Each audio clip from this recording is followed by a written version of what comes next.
Good morning, everyone. Welcome to Gdansk, Poland. And today we will start our walking tour. It's June right now. It's summertime. Let's enjoy the summer. Yeah, we're coming out early in the morning because we want you to be able to see the buildings better, and it's cooler.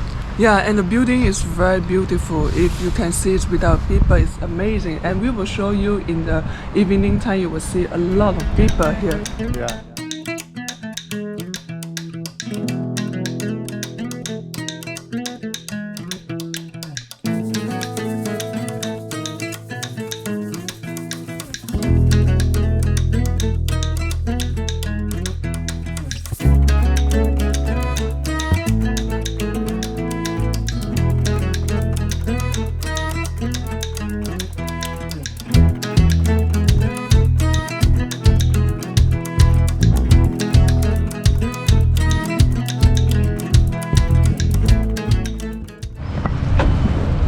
This is the gate to Gdansk.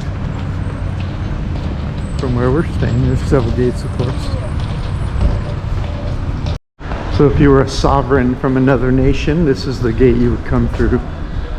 And this is the most important street in the city, both culturally and as a market, where the wealthiest families would have their shops on the bottom and their living quarters above.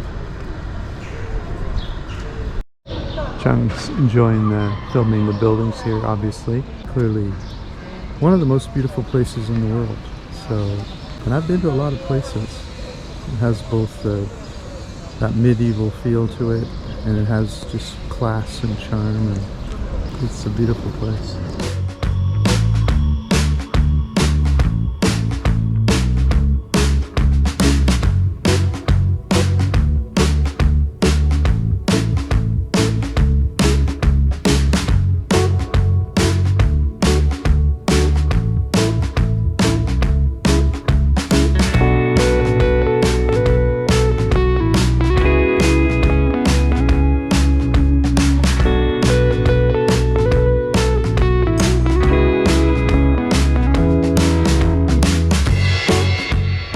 So this is our first stop. This is Neptunes Fountain. This is the most famous symbol of Gdansk, Poland. It stands next to the town hall, and this fountain was built in the 17th century. Neptune, the god of the sea, was erected in front of the royal townhouses where kings and queens of other nations stayed when they were visiting Gdansk. That beautiful white building you see behind Neptune's fountain is Artist's Court. It's where sovereigns of other nations stayed when visiting Gdansk. It's also a meeting place for wealthy merchants over the centuries. So next to Neptune's Fountain and Artist's Court is the town hall. And so this is the heart of the city, all right in front of you. The town hall here was constructed in 1327, but it was updated most recently in 1556. It now houses the History Museum of the city of Gdansk. It's one of the finest examples of Gothic Renaissance historic buildings in the city, and it's located in the most popular street in town, as I'm showing you, and where the sovereigns entered and stayed, and where all the wealthy families live. And this is the main entrance here to the town hall, and also where the tower is located above it. There's all these little side streets with great little photos too. You take your time and just look around.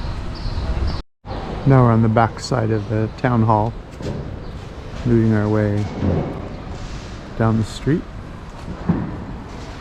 and it's just more of the same, just beautifully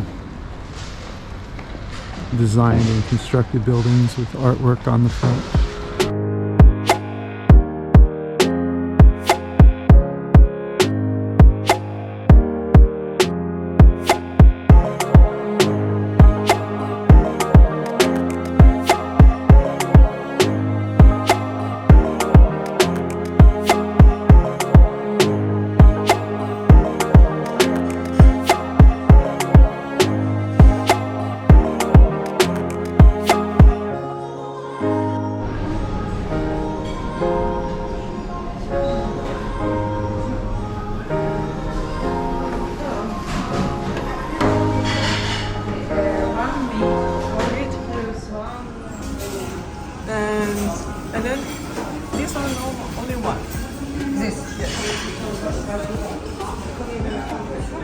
So this is 35 and this is 5. And this is local money. 5 is, it's 4 to 1, so my 5 is like $1.25. And chunks is 7. The chicken, vegetables, and 2 kinds of salad, or potato salad and a salad. So this gate, rather than exiting this central part of the city, when you get to this gate after the town hall walk, you want to turn right without going through the gate, because I want to show you the armory next, which is on this street. But Google Maps will force you outside the city to just go and see that tall building there, which is silly. So the building in front of you right now is the Mannerist Great Armory. The Great Armory was built in 1605. It's the Dutch Renaissance Mannerist architecture. The backside formed part of the Great Wall protecting the city. It was used as an armory until the end of World War I. The interior was consumed by fire and rebuilt 10 years later in 1954. And today it's home of the Academy of the Fine Arts. And this is parallel to the main street that I showed you a moment ago. And no less beautiful and less crowded. Again, it's early morning right now. I think it may only be 8:30. And so these restaurants normally have people there. The weather is getting warm now, huh? Yeah. You want to take off your jacket right now? No, my backpack was falling off. You want to take off your jacket? Not quite yet. It's very beautiful here. Yeah. Yeah. And we purposely to come out in the morning, like 8 o'clock, 8:30. There's not much people, so we can enjoy to see all this beautiful building here. It's beautiful.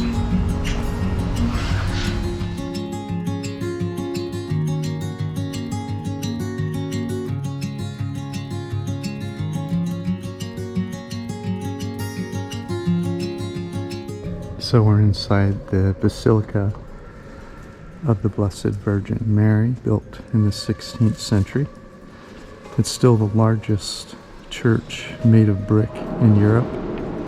It was originally a Catholic church, but was converted to the Lutheran religion in the beginning of the 16th century. And I don't think I've ever seen a church with so much light.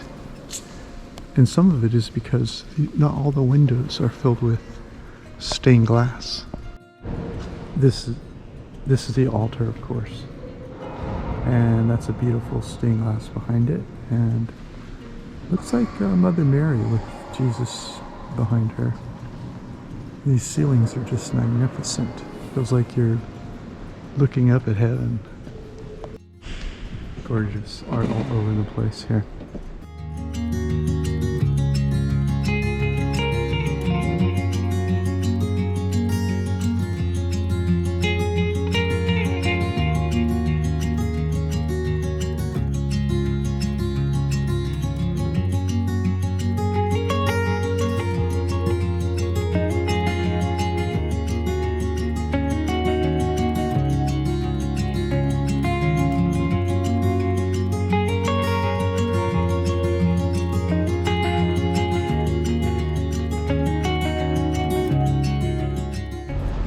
When you exit that Blessed Mary Church, exit and walk around to the side at the back of the high altar, and you'll find this street here. It's called Mariaka, and they have the amber from around the Baltic here, Baltic amber. And that's not why I brought you here, but that's why this street is famous. I brought you here because of these gargoyles here. These gargoyles, I'll show you another one, just to give you an idea. You've probably seen these before. See the mouth? That's like a downspout for water draining. So as you walk down admiring the amber, make sure to look up and marvel at the gargoyles on the merchants' homes that spew rainwater out of their mouths. If you've been to Paris, the Notre Dame, you've seen in its better years, you've seen these gargoyles that are meant to scare, they're from the medieval period. They're meant to scare away evil spirits. And so these merchants have them on their home to take the water from the roof downspouts and get it away from their building, and also to scare these evil spirits away. Have you ever seen a marijuana vending machine? I think that's what this is. Yeah, join that night. 40, Yeah, $10. For a 0.75 gram lemon joint is 40 local, which is $10. Wow, when I was in high school, I think it was $1 per joint. Things have changed. So this is the last stop on our tour, although there are hundreds of interesting things to see in the city. But this is Hala Parwa, and it's the oldest large market like this in the city. It was built in the 19th century, I think around the mid-19th, 1850, my memory serves. And this is where you'll find real products being sold by real people. Not just here, but also outside there'll be stands. These are smaller family-owned stores rather than the big crazy malls.